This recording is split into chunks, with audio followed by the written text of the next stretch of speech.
All Access, le podcast qui donne la parole aux organisateurs d'événements les plus inspirants. Je suis Pierre-Henri Deballon, cofondateur et CEO de WizEvent. Avec Bastien de Marcillac, gérant de la société Event etc., qui organise Vélo Tour, une balade insolite à vélo dans 10 villes, nous vous invitons à découvrir les coulisses de l'événementiel, grâce au retour d'expérience et à l'expertise de celles et ceux qui créent des événements extraordinaires, mais aussi à travers leurs anecdotes passionnantes. Au fil des épisodes, nous vous ouvrons les portes d'événements de tout type et de toute taille, une véritable source d'inspiration et de bonnes pratiques que nous tâcherons de décortiquer et mettre en perspective ensemble. Cette émission est réalisée avec le soutien de WizEvent, qui équipe au travers de ses 5 bureaux dans le monde plus de 200 000 événements et lieux de loisirs de tout type, avec des solutions innovantes de billetterie inscription, de CRM, de contrôle d'accès et de cashless, que ce soit pour de petites manifestations, mais aussi pour les plus grandes. Bonne écoute et n'hésitez pas à prolonger la discussion en partageant l'épisode ou en réagissant sur les réseaux sociaux de WizEvent.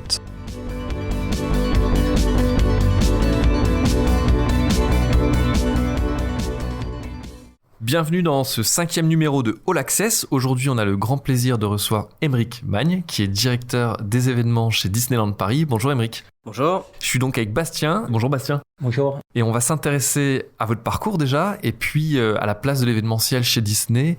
Quelles sont les tendances à venir, à quoi on peut s'attendre et quel est l'enjeu finalement stratégique derrière tout ça pour un parc d'attractions, de créer des événements. Donc déjà, comment vous êtes arrivé à devenir directeur de l'événementiel chez Disneyland ?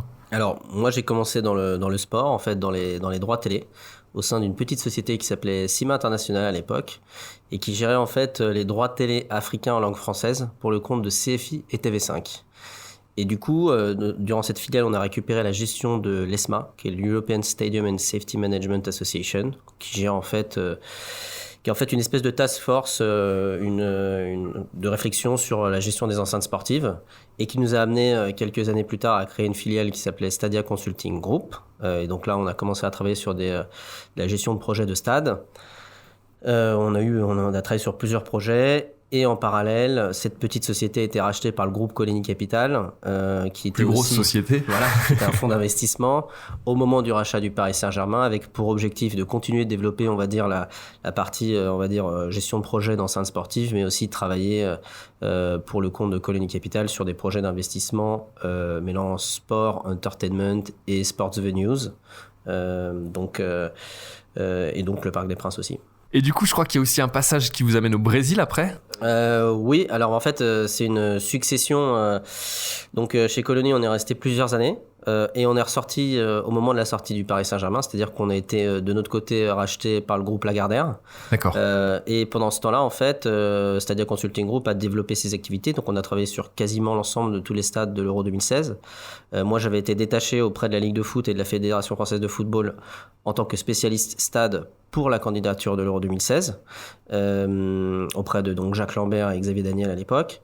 Et au moment de la revente, en fait, on a été racheté entièrement par le groupe Lagardère. Et moi, j'ai été en charge du développement international, du développement de venue management, tout en continuant mes activités au sein de l'Euro 2016 et en continuant mes activités en France. Et la nuit, je travaillais notamment sur la partie développement, où là, on a identifié en fait plusieurs pays sur le sports venue management qu'on pouvait adresser. Et en fait, le Brésil est ressorti comme un pays clé et phare, puisqu'il recevait la Coupe du Monde de football et les Jeux Olympiques. Mais surtout parce que derrière, il y avait des modèles de concession d'enceintes sportives qui étaient très similaires à la France et sans exploitants expérimentés. Et donc, du coup, le groupe Lagardère a investi au Brésil avec le rachat de 2 stades, un à Belo Horizonte et un à Fortaleza. Qui étaient des stades de la Coupe du Monde ? Alors, il y avait un stade Fortaleza qui était un stade Coupe du Monde, et il y avait un stade qui était plus petit, donc l'Independencia, qui était un stade centre d'entraînement de la Coupe du Monde, mais qui était l'hôte d'un des plus gros clubs de foot brésilien, qui est l'Atlético Mineiro, qui a notamment eu Ronaldinho. Et donc ça, c'est le Brésil. Et vous restez jusqu'à la fin de la Coupe du Monde ? Non, je suis arrivé à peu près 8 mois avant la Coupe du Monde. Donc ça a été 8 mois déjà en fait. Et le groupe Lagardère n'avait aucun bureau là-bas. Donc en fait, c'était une start-up dans un grand groupe. On était un et on s'est retrouvé au final à 70-80. J'ai fait 4 ans. au Brésil, donc c'était très très riche, une Coupe du Monde et des Jeux Olympiques. On a été le stade qui a reçu le plus d'événements à Fortaleza. On avait plus de 60 grands événements par an, ce qui est monstrueux si on compare au Stade de France qu'on fait 28-29 sur ces grosses années. Donc du coup, pas que des événements sportifs, des événements culturels aussi, etc. Ouais, alors on faisait des événements culturels, on a fait le record du monde de futsal, on a fait des festivals de musique électronique, des festivals de musique sertanejo, qui est du country brésilien, donc avec des 40, 45 000, 60 000 personnes. Donc non, on a énormément diversifié, on a aussi créé des activités, on va dire, B2B, dans l'enceinte, que je compte pas dans les 60, on en avait une centaine en plus, donc on était... Ce qui est intéressant, c'est qu'au début on parle d'immobilier, d'enceinte, et très vite on est dans la création de contenu avec l'événementiel, et ça fait un peu le lien avec votre métier chez Disney. Et en fait, on a été tellement bon sur l'exploitation de l'enceinte qu'il y a des organisateurs d'événements, ou en tout cas des marques qui nous ont contactés pour organiser des événements pour eux, et notamment on a organisé 2 événements qui ont fait, on va dire, le Just Dance Festival au Brésil, qui était en fait qui est pour Ubisoft, et on a regroupé 200 000 personnes sur 7 sites, juste pour c'est un espèce de e-sport, c'est pas tout à fait du e-sport, c'est plutôt du gaming, on va dire, mais ça a très bien fonctionné à un public familial, c'était très intéressant. Et aussi on a fait un festival de musique électronique et country, donc c'était un mix pendant le carnaval de Rio en fait, et il y avait, donc là c'était vraiment et sur un public cible qui était plutôt ce qu'on appelle au Brésil la catégorie A, c'est-à-dire les gens plutôt très très riches, et sur un positionnement un peu différent et complémentaire à ce qui se faisait sur le carnaval. Donc là on faisait aussi de l'événementiel en dehors de nos sites. Ok, et après, qu'est-ce qui fait qu'à un moment donné vous quittez l'Amérique du Sud pour venir sur Paris et travailler chez Disneyland? Alors il y a le contexte, on va dire, de la société pour laquelle je travaillais. Il y a le contexte aussi des opportunités qu'on a eues, qu'on n'a pas finalisé, dont le dossier potentiel du Maracana. Pour être très transparent, c'était dans la presse, donc voilà. Et en même temps, il y a eu l'opportunité qui s'est présentée comme ça au sein de Disney. Et en fait, quand on réfléchit un petit peu au groupe Disney dans son ensemble, on se dit que l'opportunité, elle est globale. Moi, je touchais déjà pas mal à la musique, au e-sport, et au sport, bien sûr, qui était mon ADN principal. Et chez Disney, on retrouve tout ça, en fait. Et du coup, j'ai rejoint Disneyland Paris en tant que directeur des événements. Et donc, Disney, c'est la première destination touristique d'Europe depuis 25 ans. Plus de 320 millions de visites depuis 92. 44% de Français à peu près sur le public. Le 5e pôle hôtelier avec plus de 8000 chambres. Aussi 2 centres de congrès, plus de 850 événements par an. Et donc, cette division que vous dirigez, cette division, elle a été créée récemment ou elle existait déjà avant que vous arriviez? Il y avait une division qui s'appelait Business Solutions, d'accord, qui était sur les événements corporate. Je vois qu'en tout cas, vous avez bien fait réviser vos fiches, parce que les chiffres sont mieux que les miens. Et en fait, moi, on m'a recruté pour, je pense, donner, on va dire, plus d'ampleur à cette partie événementielle. Il y avait des événements live qui existaient déjà avec la Run Disney et avec la Leaders Cup. Et il y avait eu le tout premier Electroland aussi qui avait été fait avant que j'arrive. Et du coup, l'idée, c'était de développer ces événements live sur 4 piliers que sont la musique, le e-sport gaming, le sport et l'entertainment. Donc ça, ce sont les 4 piliers d'activité qu'on va avoir sur la partie live. On va dire, renouveler l'activité B2B, puisque on va dire qu'on a énormément d'événements, mais on veut dépoussiérer un peu tout ça, on en reviendra peut-être tout à l'heure.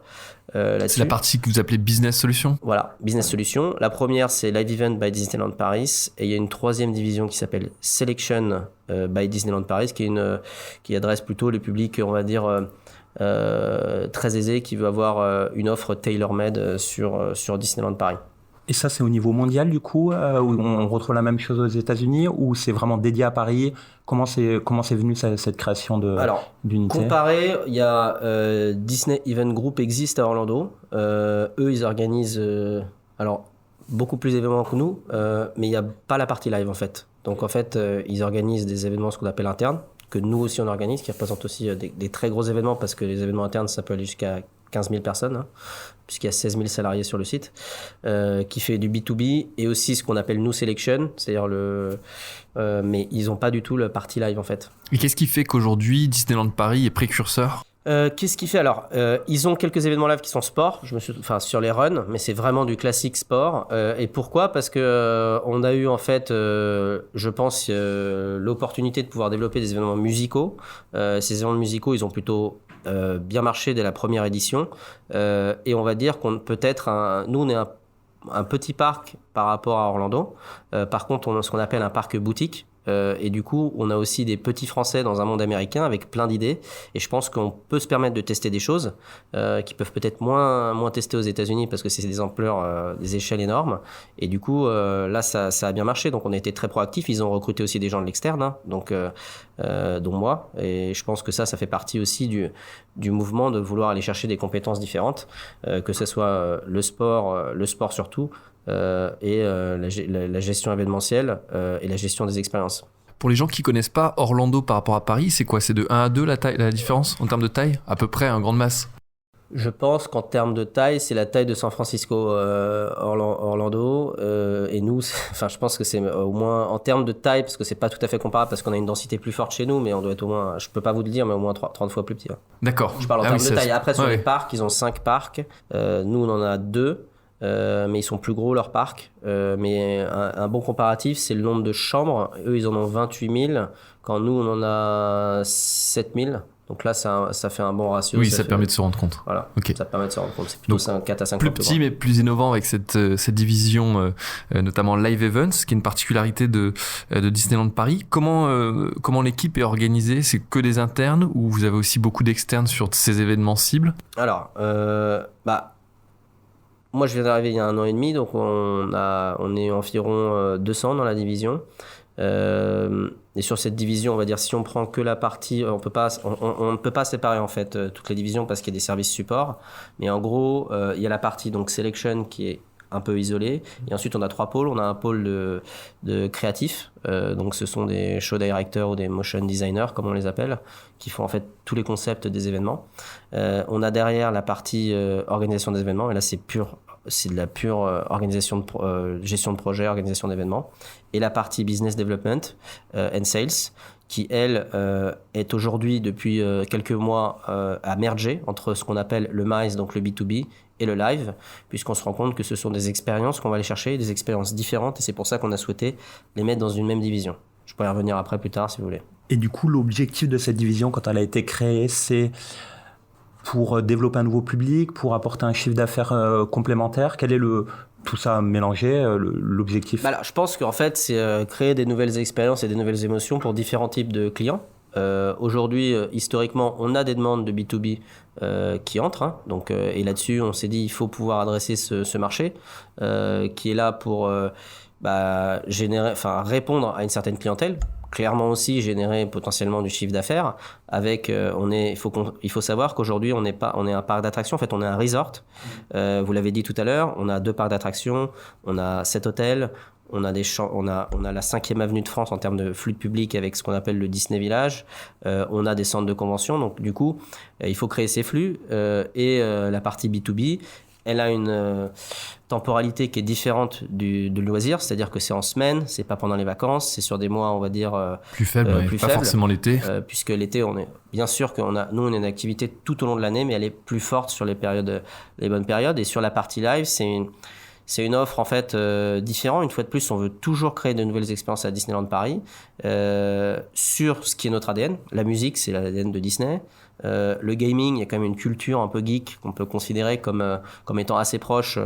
Le sport, ça fait partie de l'ADN de Disney depuis Walt Disney, qui était lui-même pratiquant de sport. Ensuite, il a voulu décliner ça dans son entreprise. Donc, ses employés pratiquaient le sport. Derrière, on a vu le sport entrer dans les dessins animés.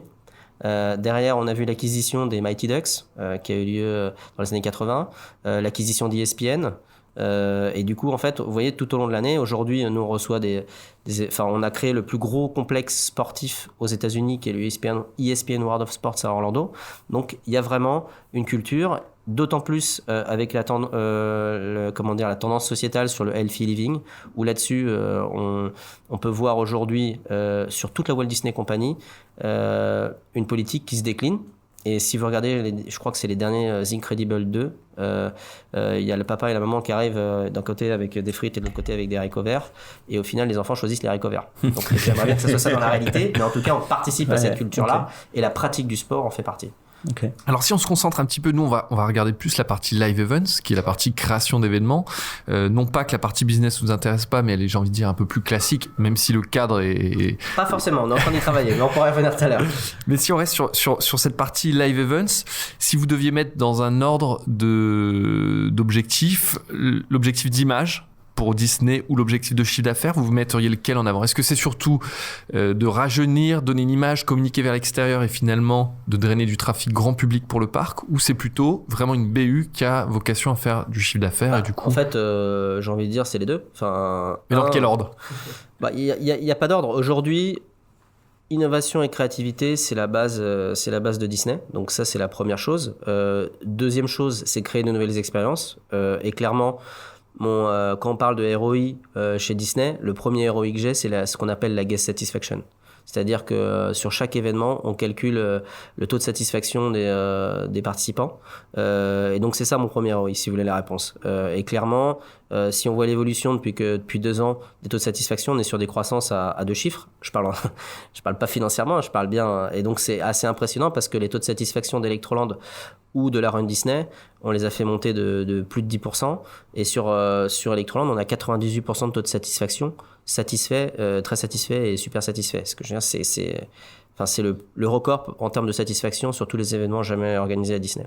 D'accord. Petite question technique, parce que d'autres organisateurs nous écoutent, comment vous faites-vous pour mesurer cette satisfaction? Est-ce que c'est de l'enquête terrain ou c'est de l'enquête terrain.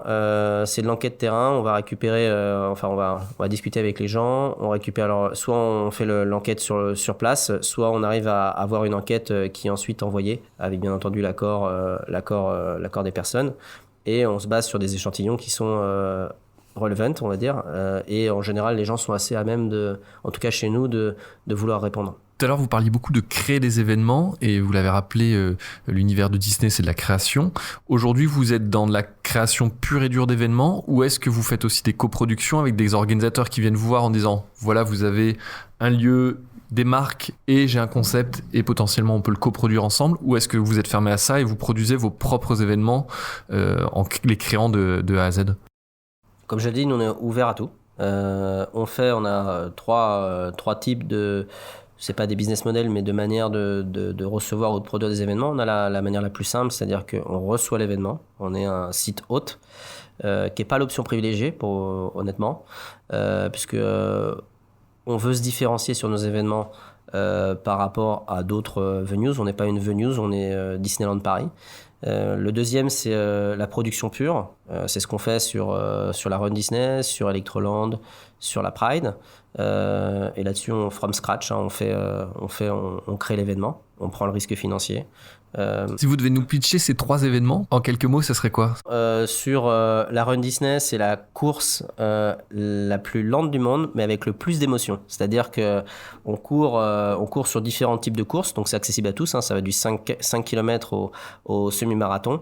Et on a des caractères tout au long du parcours. Donc on est là à la fois pour, on va dire, courir, potentiellement s'amuser, sans objectif, enfin avec un objectif ou pas de compétition. C'est à nous de choisir. Donc c'est pour ça que c'est très accessible et on a des publics très divers qui parfois sont on a des gros compétiteurs, mais on a aussi des gens qui ont quasiment jamais couru. Ouais. Donc ça, c'est beaucoup d'émotions. La Pride, c'est en fait la diversité à Disneyland Paris. Et c'est la première fois qu'au sein de la Walt Disney Company, on a 100% produit un événement Pride. Donc ça montre l'intérêt de Disney à travailler sur la diversité et l'inclusion. C'est une grande fête qui change les couleurs du parc. C'est... des artistes, des parades, des caractères qui sont aussi déguisés de manière Pride.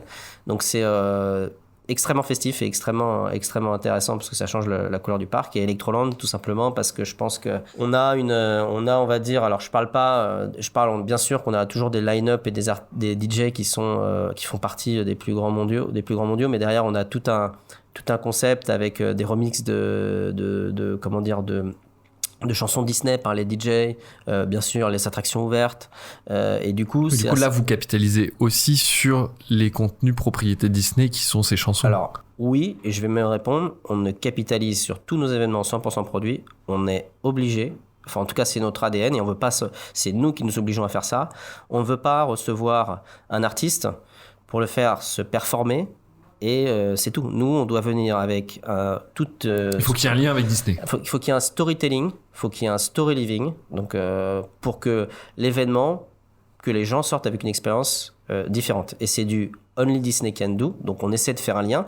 Parfois, c'est plus ou moins difficile. Vous pouvez me dire sur la Pride comment on pourrait faire un lien, ou sur Electroland, mais au final, on y arrive parce que le premier événement que j'ai fait, donc c'était Electroland, et quand le DJ, j'ai entendu un grand cri dans la foule et je me suis dit mais qu'est-ce qui se passe, il y a un problème de sécurité, et en fait c'était le DJ qui remixait Lion King et tout le monde est devenu fou. Donc en fait on touche un ADN complètement différent, donc, et au final ça marche parce que ça nous met pas du tout en concurrence ni avec l'Accor Hotel Arena ni avec le Stade de France ou la Défense Arena. On est Disneyland Paris. Oui, c'est qui vos concurrents? C'était une de mes questions. Comme ça, si vous deviez dire sur la partie live events, qui sont vos concurrents? Alors, est-ce que c'est arrogant ou pas? Pour nous, on n'a pas de concurrents, puisqu'on fait des événements qui sont différenciants et qui vont créer, une fois de plus, j'insiste beaucoup sur le mot expérience, mais des expériences qu'on va avoir qu'une seule fois. Donc je pense pas qu'on ait les mêmes émotions que sur un concert classique ou sur un événement sportif classique. On va chercher aussi un peu d'ADN Disney, ou en tout cas de l'ADN entertainment chez Disneyland Paris.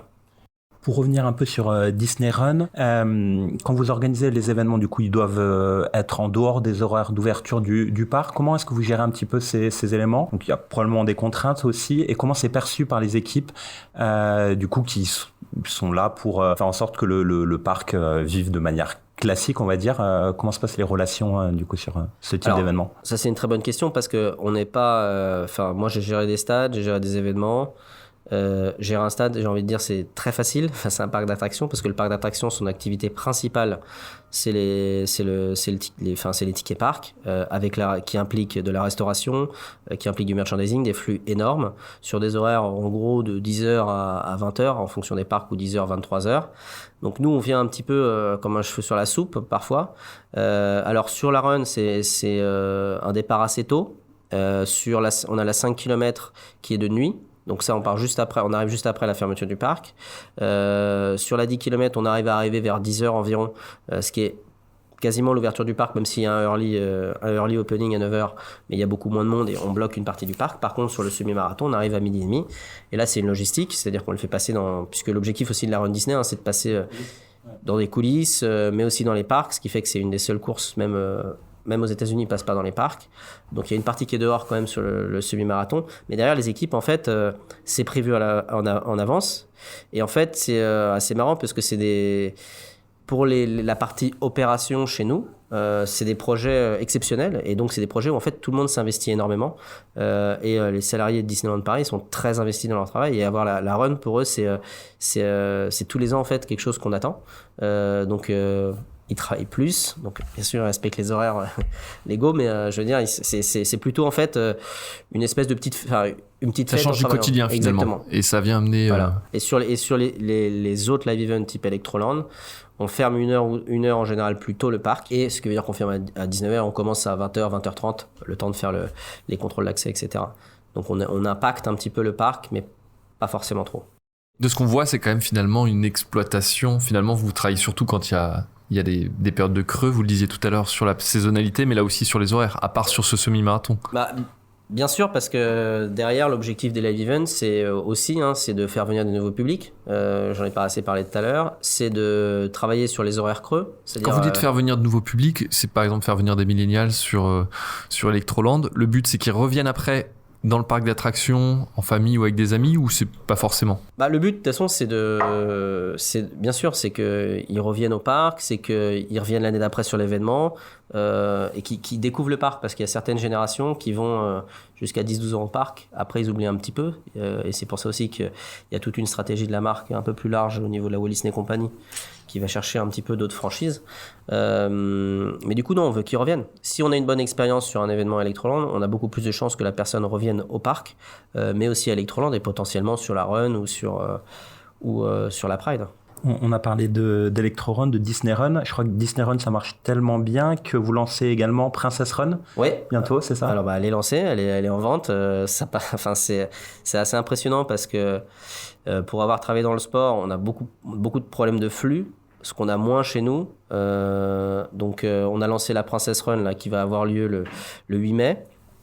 Et les ventes partent très bien. La Run Disney, c'est simple, on fait sold out sur quasiment toutes les courses en quelques minutes. C'est combien de personnes, la Run 29 000 sur la Run, et sur la Princess Run, on va aller maximum à 18, puisque cette année, on a fait une 5K et une 8K. Donc, puisque on veut d'abord tester un peu le produit. Alors, c'est quoi le produit ? C'est quoi le produit, en fait ? C'est une course immersive, alors qui sera thémée princesse. Donc ça veut dire que les caractères, donc les caractères qui seront présents sur le site seront orientés princesse. Alors ça peut être des princesses, ça peut être des princes. Alors que sur la Run, chaque année on a une thématique qui change en fonction de l'univers. Qui change en fonction. Mais là sur la Princess Run, voilà, c'est aussi lié à toute la stratégie, enfin tout l'empowerment féminin. Qu'on met en place. C'est une course exclusivement féminine ou pas du tout ? Pas du tout. Justement, on veut qu'il y ait que les personnes viennent en famille, clairement, que les hommes viennent courir. Sur la Run classique, on est à 58% de femmes. Sur celle-ci, on ne voudrait pas monter à plus. Je pense que potentiellement, naturellement, il y aura peut-être plus de femmes, mais on veut aussi que les hommes courent, ils accompagnent leurs femmes, que potentiellement, s'ils veulent se déguiser en princesse, ils sont bienvenus aussi. On le voit, c'est assez marrant parce que la différence avec une Run classique, il y a beaucoup de gens qui viennent déguisés.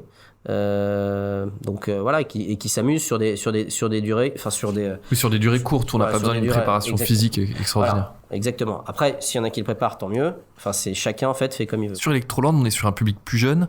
On vend de l'alcool, j'imagine. On a d'autres problématiques de sécurité. Est-ce que ça a été un vrai chamboulement dans l'approche de l'accueil visiteur pour vos équipes ? Parce que accueillir des enfants qui viennent voir Disney ou des jeunes qui viennent faire la fête, c'est pas forcément la même approche. Disons que on a pris les mesures, mais chez Disney, on a, la sécurité, c'est le site le plus sécurisé d'Europe, donc on a très peu de problèmes de sécurité. Sur le public qu'on a, on a renforcé le dispositif de sécurité pour être sûr, mais aussi les personnes qui se rendent sur site, ils savent qu'ils sont à Disney. Donc, oui, c'est pas comme un champ. Exactement. Et du coup, le comportement n'est pas le même. On est dans un parc d'attractions, les attractions sont ouvertes, donc on se comporte différemment. Donc on n'a pas eu de problème sur Electroland. Au contraire, si on a un taux de satisfaction à 98%, ça veut dire qu'on est sur une organisation qui est très peu perfectible. Non, on n'a pas eu de problème. Et clairement, c'était nouveau pour nous. Mais ça, voilà. Tout à l'heure, vous disiez on n'a pas forcément de concurrents parce qu'on a vocation à créer des choses uniques. Mais je pense qu'il y a des organisateurs de festivals, par exemple, notamment électroniques, qui peuvent vous voir, vous, comme un concurrent. Quels sont leurs retours ? Est-ce que vous avez, vous, des échos là-dessus ? Je pense que oui, dans ces cas-là, ils peuvent nous considérer comme concurrents. Après, nous, on n'est pas non plus sur des volumes monstrueux. On n'est pas sur du... C'est combien de participants au festivalier ? Nous, on est à 10 000 par soir sur cette année. Sur 3 soirs, ça fait 30 000 personnes. Ce que je veux dire, c'est que si on compare avec des autres festivals qui sont à 100, 150 000 personnes, oui, on va aller chercher du volume. Mais potentiellement, on a une offre, pour moi, une fois de plus, qui est complètement différente.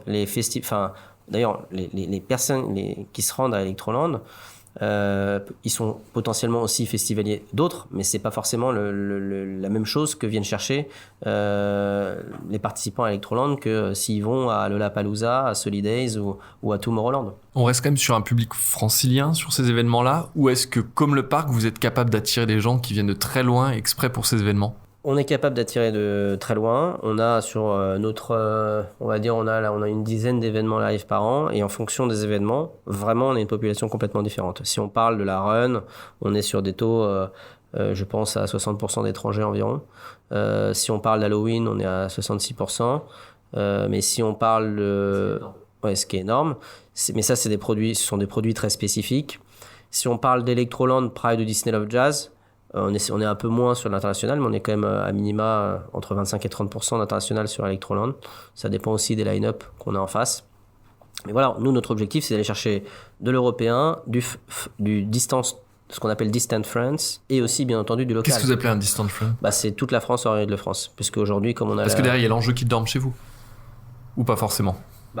C'est toujours mieux qu'ils dorment chez nous, hein, mais du coup, nous, une fois de plus, on vend sur Electroland, on vend 3 jours, donc on espère que ce qu'on va chercher, c'est une expérience immersive. Expérience immersive Disney, ça veut dire le plus la personne vient et dans la bulle Disney, et le plus il a d'émotions, le plus on sera content, parce que derrière c'est aussi ce qu'ils vont aller chercher sur Electroland. Ils vont chercher quand même un petit peu de Disney, aussi bien entendu, et la première raison ça doit être certainement le line-up, mais derrière clairement la deuxième ça doit être la partie entertainment qu'on vient amener chez Disney et la partie immersive. Parmi ces différents événements, il y a une volonté forte également, c'est d'aller vers l'e-sport, avec une volonté de devenir capitale européenne de l'e-sport.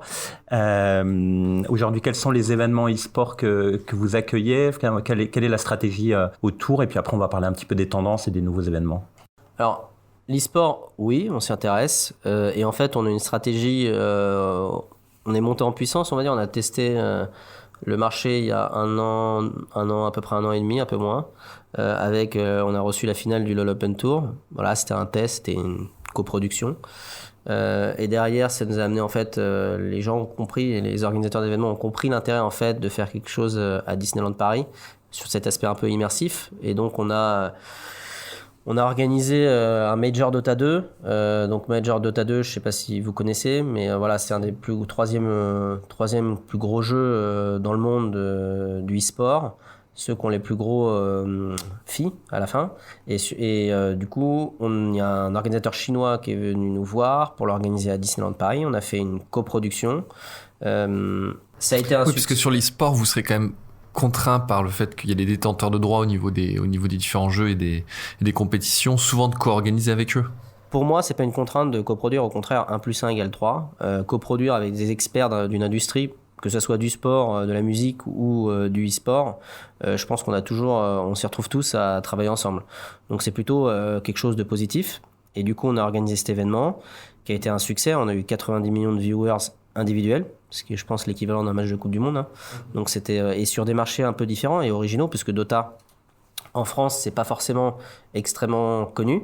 Par contre, en Amérique du Sud, aux États-Unis et en Asie, c'est très connu. Donc, ça a été un succès. On aurait pu faire mieux, mais il y a eu des timings de négociation et des timings d'organisation qui n'ont pas permis en fait d'organiser exactement ce qu'on voulait. Et on travaille là sur le futur, sur d'autres événements qu'on annoncera bientôt. Vous disiez 90 millions de viewers, et là on touche à un des points qui est intéressant dans le modèle économique du e-sport, c'est que on sort du modèle classique, billetterie, merchandising, éventuellement les partenariats. Est-ce que sur cette partie streaming en ligne, vous étiez aussi rémunéré ? Non, on n'était pas rémunéré. Après, on avait des accords avec des agences, et en plus on était coproducteurs, donc c'était surtout l'autre partie qui traitait cette partie-là.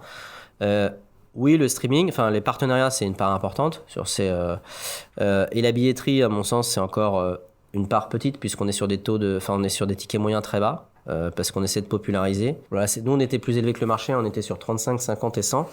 Et le 35, il n'y en avait quasiment pas, donc c'était plutôt du 50-100 et voire même 150 ou 200 la finale. Donc c'est des tarifs assez élevés, mais c'était une volonté, parce qu'on pense que déjà on avait une capacité on était à 4500 personnes par jour, ce qui est une petite capacité, et qu'on pense aussi que l'e-sport a une vraie valeur, et on va réussir à le monétiser. Je pense que tout le monde va réussir à le monétiser. Il faut juste que l'industrie se dise aussi, arrêtons d'aller chercher que du pur fan, allons chercher du plus global, mais en y ajoutant de l'entertainment. Et c'est là-dessus en fait que nous on veut apporter quelque chose d'un peu différent sur l'entertainment. On le voit sur chacun des événements, et notamment la finale des Worlds de League of Legends, ils ont fait une super cérémonie d'ouverture. Tout le monde est en train de s'orienter vers l'entertainment, et nous, c'est notre ADN. Donc, on l'a déjà à la maison. Et d'ailleurs, tout à l'heure, on parlait de concurrence. Vous disiez... parce que Paris dit aussi, et c'est pas antagoniste, Paris dit on veut être la capitale de l'e-sport, là. On est Disneyland Paris, donc on est tous contents. Voilà.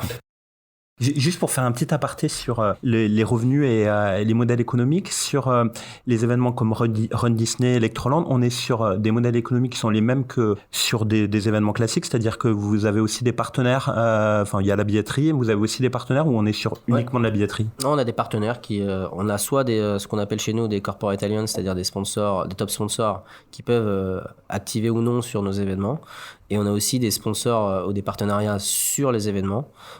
spécifiques. Et là-dessus, c'est classiquement, des partenariats classiques. Tout à l'heure, vous nous disiez que là, on a parlé beaucoup de live events. Sur Business Solutions, vous étiez en train de nous dire qu'il y avait aussi tout un chantier pour entre guillemets, le dépoussiérer légèrement. Comment vous procédez et quelles sont les orientations ? En fait, et peut-être rappeler ce que c'est pour les gens qui nous écoutent. On organise des événements corporate, donc ce sont des conventions, des séminaires, des congrès. Donc là, c'est une entreprise qui vous contacte et qui dit « je veux pour tel événement louer une salle avec telle prestation ». Voilà, globalement, c'est ça. Sauf que quand on se rend compte un petit peu de l'évolution de la société, vous avez parlé tout à l'heure de millennials, quand on interroge les millennials qui sont nos futurs acheteurs et qui sont déjà commencés à être nos acheteurs, ce qu'ils veulent, c'est des expériences. Et quand ils disent, quand on les interroge sur la partie corporate et événements corporate, ils disent voilà, je veux une expérience et j'ai envie de me retrouver un petit peu en vacances. Donc sur ce constat-là, on se dit aujourd'hui, nous on veut pas être un site uniquement de réception, mais on veut créer des expériences uniques où on pourrait faire l'événement corporate, clairement y mettre de l'entertainment puisque c'est aussi un point important dans les conventions, et peut-être des choses différentes. Et des choses différentes. Quand on est un businessman et qu'on fait beaucoup d'événements corporate, on a un problème. C'est la famille. Et comment arriver à intégrer la famille dans ces événements corporate ? Est-ce que demain, l'événement corporate, c'est pas de se dire, je vais à un événement corporate avec ma société, un jeudi, vendredi. Le vendredi, ma famille me rejoint. Je peux même continuer mon événement corporate le samedi. Je laisse ma famille au parc. Et du coup, je peux profiter de mon événement corporate tout en ayant ma famille avec moi, puisque c'est mon principal problème. Donc, c'est des sujets sur lesquels on discute. Et c'est des sujets sur lesquels on discute, mais on y intègre aussi la partie live event. Puisque si on prend, par exemple, un exemple, c'est sur Electroland cette année. On a discuté avec un sponsor AB InBev, donc un sponsor de bière, pour qu'ils viennent en sponsorship sur Electroland, ce qu'ils ont accepté, mais ils nous ont dit, et nous on leur a proposé de faire leur convention annuelle à Disneyland Paris, qu'ils ont fait le lundi, mardi, et l'événement était vendredi, samedi, dimanche, et en fait, on a fait des propositions pour leurs salariés de venir plus tôt, alors soit pour venir faire la fête, en amis ou pas, avec des tarifs spécifiques, soit de venir avec leur famille, et du coup de faire voilà. Donc et en fait l'expérience a été complètement immersive puisque AB InBev a été sponsor de l'événement, a pu faire venir ou pas en option ses salariés avant qui ont testé le parc, qui ont testé un événement qui était by the way sponsorisé par eux-mêmes, et ils ont fait leur convention qui était 100% immersive puisqu'elle était aussi sur la thématique du Roi Lion, qui était la thématique globale de Disney sur la saison. Donc et là-dessus pour nous c'est du ce que j'appelle alors il y en a qui parlent de bleisure, moi j'ai envie de dire bleisure familiale. Bleisure c'est business and leisure, et nous on y rajoute la famille.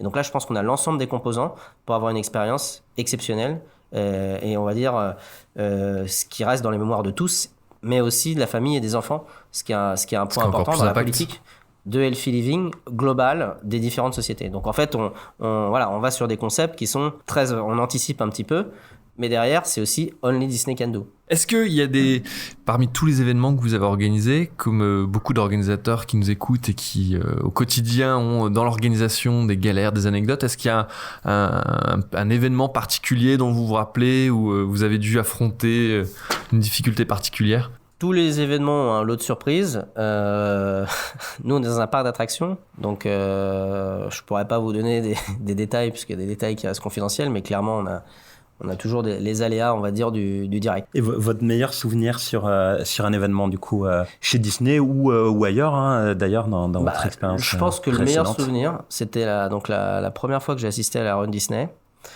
et où je me suis rendu compte de l'ampleur, on va dire, du travail en termes d'organisation, qui était une organisation, on va dire, très matricielle avec les différentes entités de Disneyland Paris.